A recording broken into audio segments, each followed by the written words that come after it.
Hey everyone, I'm Jean-Luc and I'm here with Michael Higham at Summer Game Fest. And Michael, you got hands-on with Mortal Kombat 1. Yes, I sure did. Probably one of the biggest games at the show. I would Definitely say. the flashiest and most gory game at the show. That's for sure. Dude, just like, what'd you see, what'd you play, what's new? Tell me all about it.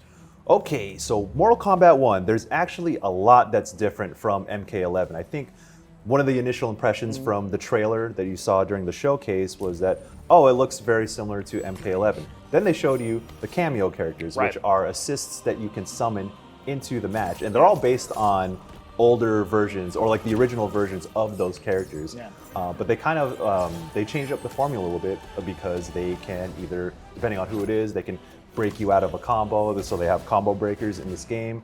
And they can also like be have launchers too, and they can add to your combos to keep juggling and keeping your combo going, which is great. And I got to experience a little bit of that just in like the 20-30 minutes that I was playing. But I think it all speaks to the design philosophy of MK1. And speaking to Ed Boon, was that he wanted to have a Mortal Kombat that feels a lot more fast, a lot more loose. Because if you pay attention to MK11, especially in the competitive scene, is that it was a much more defensive game. It was a much slower game. And that was deliberate. That was how it was designed. But they wanted to break out of that shell, and that's what MK1 is doing. And even from playing it, and then probably what you've seen from the gameplay so far, is that there's a big aerial game. There's a lot of air combos, and you don't really think of that from Mortal Kombat necessarily. So Kameo characters are part of that mix. They're part of that design. Now this is a fighting game, so it does take time to fully understand the dynamics of these new systems. But I was also impressed with how much each character has changed since MK11. And speaking to Ed again, that he wanted the team to rethink how the characters play. So for example, Kitana, her projectiles, her fans have different properties. Instead of just being a straight projectile, you can control them in different ways. You can throw them and kind of throw off your opponent. They curve in different ways. Liu Kang, being a fire god, that has also reflected in his moveset. So he has a lot of wild projectiles. You know, he summons a dragon on the ground that is a low projectile. Then he has his traditional fireballs, and you know all his wild kicks that you know from the other games. So it's building on the things you know about each character in some fascinating ways. But I think the most interesting part for me was playing Kenshi. So Kenshi was not in MK11, but he has been in previous games. So he's being reintroduced, and I think he's the most interesting character, but he's the most complex character that you've seen in Mortal Kombat in a really long time.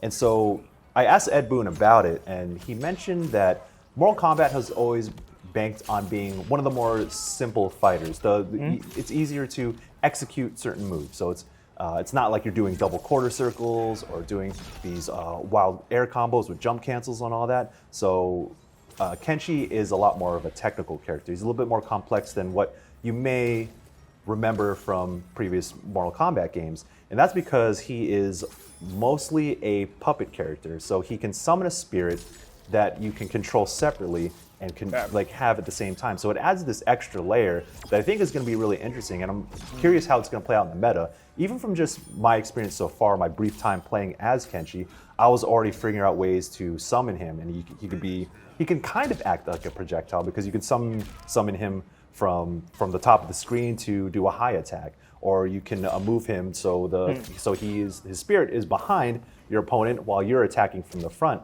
And speaking about playing a lot more loose and having air combos like that, there are some wild things that you can do with Kenshi. And I'm not gonna lie, when I put the CPU difficulty on very hard, playing against Kenshi, I already saw some of the wild things that you can do with him. In addition to the Kameo characters, and Ed Boon had also mentioned that you're essentially worried about three characters if you play Kenshi: his spirit, the Kameo character, and the character himself. Yeah, and it's really surprising to see Mortal Kombat move in this direction, but I do think it's necessary to break out of that shell and distinguish itself from MK11. And it's had a good run, but I think watching the competitive scene, you've seen like people have they've downloaded the game, they Yeah. figured it out. But this adds another layer of complexity, a lot more depth, and I think that the whole story about the time reset and these Right. parallel universes and Liu Kang being a god, it gives them a clean slate to rethink how these characters work in combat, Yeah. but also incorporate that into like the crazy story that the stories that they always tell. So yeah, I think both gameplay and story-wise, from what I spoke with Ed about, and just the brief hands-on I got and the trailers that we saw, MK1 it feels like the most that the game has like broken out of its traditional style, while still channeling all the things that you probably remember and love from Mortal Kombat's past. Well, thank you very much, Michael. We do not have long to wait to get our hands on the game ourselves because it comes out on September 19th. But we got a ton of gameplay. We have the interview you did with Ed Boon all up on GameSpot.com and YouTube, so go check that out. And for more on Mortal Kombat 1, stay right here with GameSpot.